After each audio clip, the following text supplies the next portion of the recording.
Have you ever looked around at friends, neighbors, or even, your own reflection and pondered, why do some people seem to thrive, genuinely flourish, well into their 80s and beyond, while others appear to fade much earlier? It's a question that can really make you pause, can't it? Absolutely. And the common narrative about aging, the one we often hear, it paints this picture of inevitable decline. Slower steps, weaker hands, a foggier memory. Right. It's often presented as this gentle, unavoidable surrender to time. But here's where it gets really interesting. Our mission today is to take a deep dive into excerpts from Signs of Youthful Aging After 80. This isn't about defying nature entirely, but uncovering specific, measurable abilities that reflect strength, balance, and resilience. And these aren't just feel-good concepts, are they? Not at all. They're directly linked to longer, more independent lives. We're looking at what it truly means to be aging in reverse. So that challenges the whole idea of inevitable decline, doesn't it? It certainly does. What's the biggest misconception this source busts wide open about aging, particularly for those in their later years? Well, that's a crucial question because the truly fascinating point the source emphasizes is that the body doesn't simply give up at 80. Oh, okay. What we often attribute solely to old age, the slower movements, the weaker grip, that general sense of decline, is, according to our source, frequently the outcome of years of disuse, not age itself. Disuse, not age. That's a huge difference. It really is. This isn't just a nuance, it's a profound shift that directly challenges that fear-based living mindset. That sounds insidious. How does that work? Well, that mentality can quietly become quite dangerous, leading people to slowly shrink their world, avoiding activities they once enjoyed because they fear they can't do them or recover. Right. The fear itself becomes the limitation. Exactly. But the good news, as our sources clearly show, is that some people absolutely break this pattern. They continue to move differently, age differently, and stay incredibly active, sharp, and involved. Proving that vitality is a choice, maybe, not just luck of the draw. In many ways, yes. It shows vitality can be cultivated, not just passively received. That's a powerful distinction, disuse versus age. It really reframes how we think about staying vital into our later years, especially for anyone, say, over 65. Definitely. So what does this aging in reverse look like in practice? Our sources present 8 specific, powerful signals that your body and mind are still fully online, even after 80. And these aren't vague concepts, right? They're tangible actions. Exactly, almost like check marks on a health scorecard. Let's start with the first one. It might seem incredibly simple, almost ordinary, but our source highlights it as a remarkably strong indicator of aging well. Can you get up from a chair without using your hands? I'm talking about pushing off armrests or leaning forward to brace yourself on your thighs. Can you just rise smoothly? What does the source tell us about why this specific ability is so vital, particularly for older adults? Well, a key takeaway here is that for many adults, especially those over 65, this is precisely where subtle weaknesses begin to creep in. Okay, so it's an early warning sign. Very much so. This single movement isn't just about brute strength. It's a crucial barometer for your motor unit recruitment efficiency, basically, how effectively your brain activates the right muscle fibers, and your proprioception, your body's unconscious sense of its position in space. These are subtle, fundamental systems. Systems that often decline before you notice obvious weakness. Precisely. Which makes this seemingly simple act a powerful early warning system and a key target for aging in reverse. Interesting. Is there an example? Yes. The source shares Eleanor, who, at 82, always thought she was fine until she caught herself leaning heavily on a table just to stand up. Ah, that moment of realization. Exactly. It felt like nothing until a week later she actually fell trying to get out of bed. Her solution, though, was straightforward. Just 10 minutes a day of seated leg lifts and slow squats. And it worked. Within weeks, she was standing on her own again, regaining not only her physical ability, but crucially, her confidence and independence. That's so empowering. Eleanor's story really highlights how powerful these simple interventions can be and how quickly progress can sometimes be made. It really does. And speaking of mobility and independence, our source points to another surprising indicator, one that seems incredibly simple but reveals a huge amount about your vitality. Your walking pace. Ah, yes, walking speed. Can you walk at a brisk pace without getting winded? This isn't just about convenience. The source suggests how fast you walk might actually reveal more about your future than any blood test. It sounds dramatic, but there's solid science behind it. So what's behind that claim? Well, this leads us to consider the underlying physiological resilience. Research consistently links walking speed to longevity. Studies have even found that older adults who maintain a brisk walking pace tend to live longer and stay healthier, often significantly so. Longer and healthier. Yes. It's not just about speed. It indicates not just general cardiovascular strength, but specific markers like improved vascular elasticity, how flexible your blood vessels are, and mitochondrial density in your leg muscles. Both are crucial for sustained energy and systemic health, according to our source. It's proof your heart, lungs, and muscles are working efficiently and in sync. So it's a whole system indicator. Absolutely. The source shares Leonard's experience. At 79, his pace had slowed significantly. He thought he was just being cautious, but then one day he couldn't even make it around the block without stopping to catch his breath. That must have been worrying. It was. But he started small, walking to the mailbox a little faster each day, then around the corner. Within a month, his pace and confidence had dramatically improved. Wow.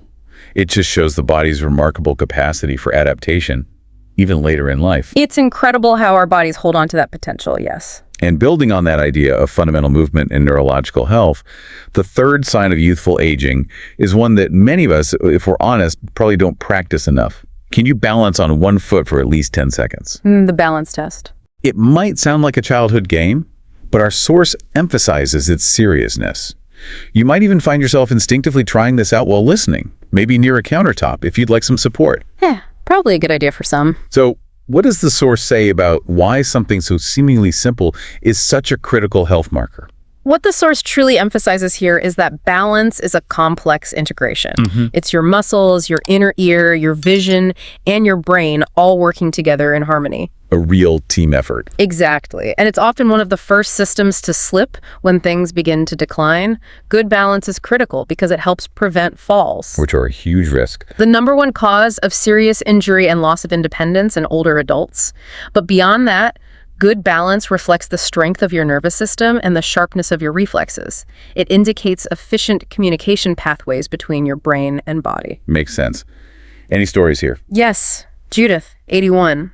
She realized she was leaning heavily on the sink just to brush her teeth. That quiet realization scared her. Another one of those subtle signs. Right, so she started practicing daily while brushing, holding the wall at first. Within weeks, she didn't need support, and she stopped fearing every step she took. She literally regained her footing in life. That's a perfect example of how small changes can lead to huge shifts in confidence and safety. Now, our fourth sign of total body health really engages everything. Can you get down on the floor and back up without help? The floor challenge. This one feels big to many people. It does. This might sound like something only young people or athletes can do, but it's one of the clearest signs of robust health and functional strength as we age. Often, it's not physical inability, but a quiet fear that limits people from even trying this. That fear is powerful. What's at the root of that fear, according to the source, and why is overcoming it so important? Well, the broader implication here is about self-imposed limitations. This isn't just about strength. It's about how well all your systems, legs, core, arms, balance, flexibility, coordination work together seamlessly. Many older adults begin avoiding the floor altogether, not primarily because they physically can't get down there, but because they're afraid they won't be able to get up again without assistance. And that fear becomes a self-fulfilling prophecy. Over time, yes, that fear morphs into genuine physical limitation, leading to less mobility, shrinking their world, and a declining sense of personal capability. It makes sense. How did someone overcome that? The source shares Frank, 83. He hesitated to play a board game on the carpet with his great-granddaughter because he wasn't sure he could get back up. Oh, that must have hit him hard. It did. So he started a daily routine. Slow squats, seated leg lifts, even gentle kneeling and rising movements by his bed. In just a few weeks, he wasn't just able to get down and up, he did it with pride. His body remembered how to move. What a powerful anecdote about breaking through that mental barrier. Okay, moving into our second set of abilities. The fifth sign is something we all likely do regularly, but often take for granted until it becomes a challenge. Can you carry a full grocery bag without struggling? The grocery test seems mundane, but it isn't. Right. It seems like such a small, mundane thing until the day it suddenly becomes difficult. What does the source pinpoint as the deeper meaning behind this seemingly simple act? The striking revelation here is that this is a clear sign that your muscles, joints, grip strength, and overall coordination are still working with stability and power. Even grip strength, huh? Absolutely. This is particularly important as muscle mass naturally declines with age, that process called sarcopenia. Your ability to lift, carry, and manage daily loads isn't just convenient, it's crucial for maintaining functional independence. So being functionally strong. Precisely. When you can still pick up a grocery bag without shifting your weight awkwardly, grimacing, or needing help, you're functionally strong. Your strength translates directly into real-world capability. Is there an example for this one too? Yes, Walter, 80. He once prided himself on carrying all his groceries in one trip, but noticed the bags felt heavier over time. One day, he had to stop midway up the stairs to rest. That was his wake-up call. It was. He started small strength routines, squeezing a tennis ball for grip, using light dumbbells, even doing wall push-ups. Within a month, his strength returned, and so did his confidence in handling everyday tasks. It's all about those small, everyday victories that keep you feeling capable. Our sixth ability is one of the most honest tests of your heart, lungs, and legs all working together. Can you climb a flight of stairs without stopping? Stairs. They tell the truth, don't they? They really do. Stairs, it seems, just don't lie about your physical state. Why is this specific ability such a significant marker of overall vitality, especially for those in their later years? Well, a key insight from the source is that climbing stairs is a profoundly compound movement. It requires explosive leg power, dynamic balance, sustained cardiovascular strength, and steady, efficient breathing all at once. It really demands a lot from the body. It does. Every step upward is a quiet conversation between your body and gravity, and if you can still win that conversation, it means your systems are aging in harmony, truly showing energy and vitality. Is it something doctors look at? They do.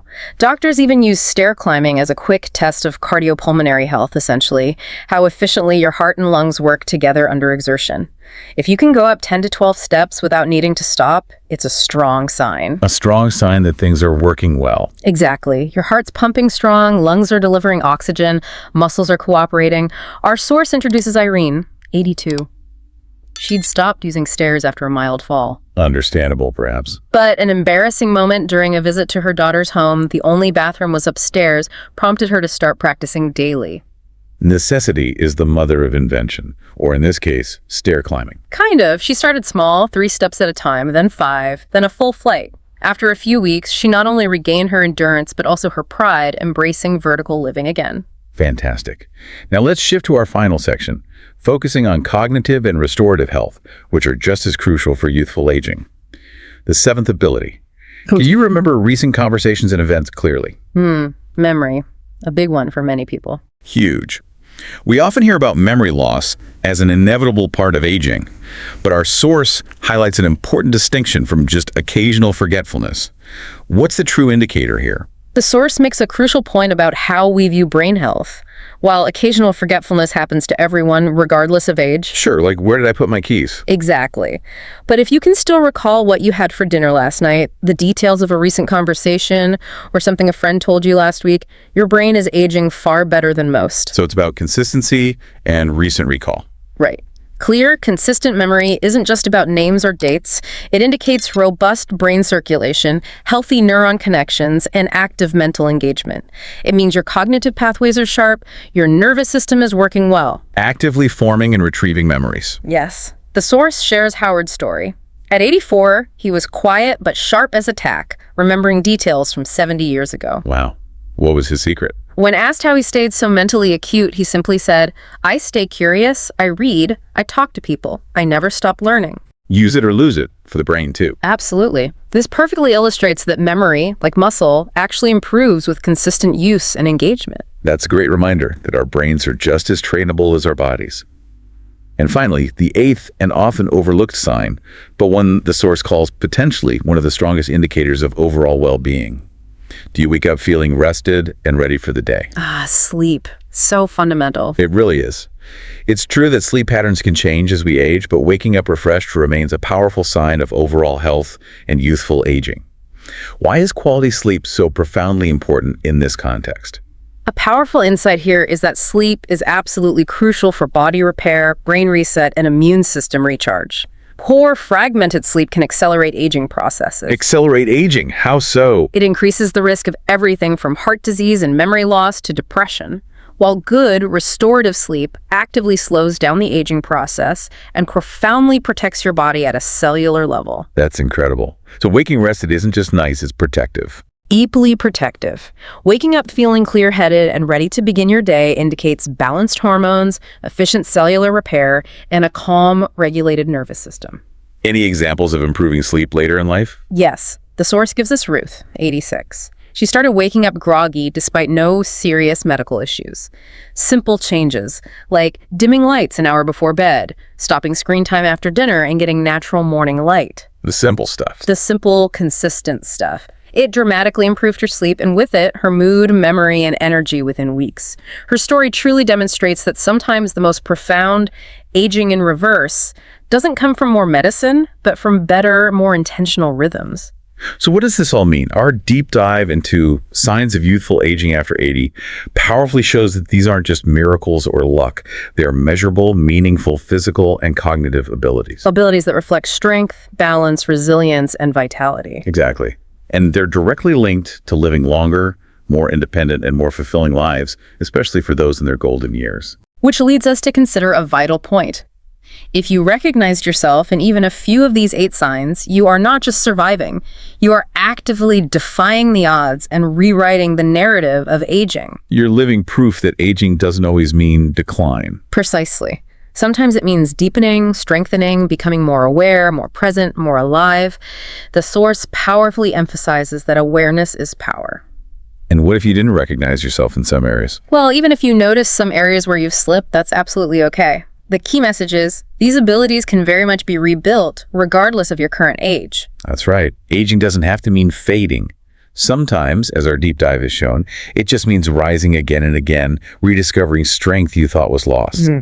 Every single day is a new chance to rebuild what time tried to take. So wherever you are in this moment, know this. You're still here, you're still capable, and you're still becoming.